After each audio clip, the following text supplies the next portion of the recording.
Welcome back again my YouTube channel.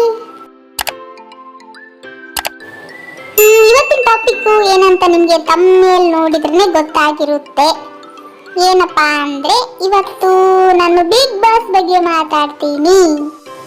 ಏನ್ ಗೊತ್ತಾ, ನಾನು ಆಟ ಆಡ್ತಾ ಇದ್ದೀನಿ, ಹಾಗೆ ಮಾತಾಡ್ತೀನಿ. ಯಾಕಂದ್ರೆ ಆಟನೂ ಆಡಬೇಕು, ಹಾಗೆ ಮಾತಾಡ್ದಂಗೂ ಆಗಿರ್ಬೇಕು.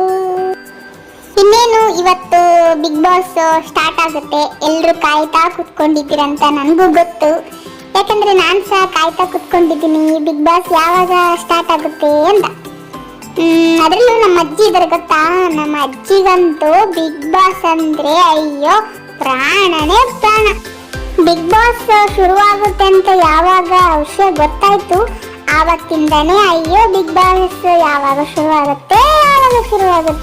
ಅದ್ರಲ್ಲಂತೂ ಪ್ರೊಮೋ ಬಿಟ್ರು ನೋಡಿ, ಆ ಪ್ರೊಮೋ ನೋಡಿ ಈ ಸರಿ ಬಿಗ್ ಬಾಸ್ ಮಿಸ್ಸೇ ಮಾಡಲ್ಲ, ಒಂದು ಎಪಿಸೋಡ್ ಕೂಡ ಮಿಸ್ಸೇ ಮಾಡಲ್ಲ ಅಂತ ಅಷ್ಟೊಂದು ಇಂಟ್ರೆಸ್ಟ್ ಇಂದ ಕಾಯ್ತಾ ಕುತ್ಕೊಂಡಿದ್ದಾರೆ ನೋಡ್ಬೇಕು ಅಂತ. ನಮ್ಮ ಅಜ್ಜಿಗಂತೂ ಬಿಗ್ ಬಾಸ್ ಅಂದ್ರೆ ತುಂಬಾನೇ ಇಷ್ಟ. ನಿಮ್ಮ ಅಜ್ಜಿಗೂ ಕೂಡ ಬಿಗ್ ಬಾಸ್ ಅಂದ್ರೆ ಇಷ್ಟನಾ? ಕಮೆಂಟ್ ಮಾಡಿ. ಈ ಸರಿದು ಬಿಗ್ ಬಾಸ್ ಪ್ರೊಮೋ ನೋಡಿದಿರಲ್ವಾ? ಎಲ್ಲರೂ ನೋಡಿದ್ದೀರಾ, ಯಾಕಂದ್ರೆ ಅದಕ್ಕೋಸ್ಕರನೇ ಕಾಯ್ಕೊಂಡು ಕುತ್ಕೊಂಡಿದ್ದೀರಾ ಅಷ್ಟೇ ಜನ. ಎಲ್ರು ಅಂತಲ್ಲ, ಯಾರಿಗೆ ಬಿಗ್ ಬಾಸ್ ಇಂಟ್ರೆಸ್ಟ್ ಇದೆ ಅವರು ಕಾಯ್ಕೊಂತ ಕುತ್ಕೊಂಡಿದ್ದೀರಲ್ವಾ. ಏನ್ ಗೊತ್ತಾ, ಏನೋ 2 ಮನೆ ಇದೆ ಅಂತೆ, ಸ್ವರ್ಗ ನರಕ. ಇದೇ ಟ್ವಿಸ್ಟ್ ಸುದೀಪ್ ಸರ್ ಕೊಟ್ಟಿದಾರಲ್ವಾ, ಇದೇ ಟ್ವಿಸ್ಟ್. ಈ ಸರಿ ತುಂಬಾನೇ ಚೆನ್ನಾಗಿರುತ್ತೆ ಅಂತ ಅನ್ಕೊಂಡಿದ್ದೀನಿ ಬಿಗ್ ಬಾಸ್.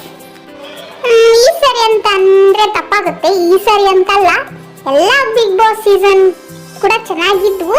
ಬಟ್ ಈ ಸರಿ ಅದೇನೋ ಹೊಸ ಅಧ್ಯಾಯ ಅಂತೆ, ಸ್ವರ್ಗ ನರಕ ಅಂತೆ, ಏನೋ ಗೊತ್ತಿಲ್ಲ ಯಾವ ರೀತಿ ಮೂಡಿ ಬರುತ್ತೆ ಅಂತ. ಬಟ್ ಎಲ್ಲ ಸೀಸನ್ನು ಸೂಪರ್ ಡೂಪರ್ ಆಗಿದೆ.